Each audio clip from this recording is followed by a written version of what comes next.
L'aéroport de Sud-de-France Perpignan est aujourd'hui exploité par la société Transdev, donc Transdev Aéroport de Perpignan. C'est une société qui compte 80 salariés à temps plein sur l'année et qui effectue à peu près toutes les missions de service aéroportuaire, de l'enregistrement à l'embarquement des passagers, chargement, déchargement des bagages, les missions de pompiers et toutes les missions de maintenance du domaine aéroportuaire. J'ai commencé à avoir des douleurs vraiment au bras, donc de plus en plus intensives les douleurs, et jusqu'au jour où c'est que je me suis bloqué, carrément bloqué. Donc j'ai eu 6 mois d'arrêt, quoi. J'étais bloqué et physiquement j'étais touché, et moralement aussi j'étais touché, parce que moralement, même que j'avais le soutien de mon directeur et tout ça, à 50 ans, donc j'avais des soucis, quoi, dans la tête, parce que je me disais comment ça va se passer, parce que, et voilà, donc j'avais mal et physique et aussi moralement. J'étais pas loin de la déprime, je pense, à un certain moment, quoi. Et bon, c'est vrai que j'avais l'apport des amis, de mon directeur et d'autres organismes aussi externes qui me soutenaient et qui m'ont soutenu, quoi, comme la CARSA, comme le SAMET, comme la médecine du travail aussi, que j'allais voir chaque 2 mois à peu près pendant ma convalescence, quoi.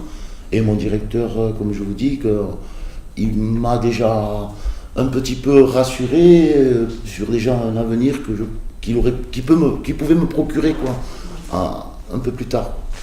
Donc on a commencé à réfléchir. Effectivement, il y a beaucoup d'éléments qui rentrent en compte, la possibilité de la société de trouver un autre poste, la volonté du salarié de prendre cet autre poste, et puis aussi je dirais, les états un peu de service du salarié durant ces 30 et quelques années, parce qu'évidemment il y a aussi ça qui rentre en compte. Le métier de bagagiste, c'était de charger les bagages, le fret, tout ce qui était poids dans l'avion, et de recharger l'avion, que ce soit des animaux, que ce soit tout ce qu'il y avait, quoi, que transportaient les passagers. Donc c'était un métier de force en lui-même, le travail de bagagiste. Par rapport à mon changement de poste, responsable technique adjoint, je suis l'adjoint de Florian. Florian, c'est mon chef. Et il ne consiste plus à ne porter de poids, de charge ni rien. Je dois accompagner les entreprises. Je fais du fauchage, je fais beaucoup de trucs techniques, quoi, qui sont... quand il y a des problèmes, que ce soit dans l'arrêt aux gares, que ce soit sur le terrain, que ce soit un peu toute l'enceinte de l'aéroport, là, je vais là-bas, je constate.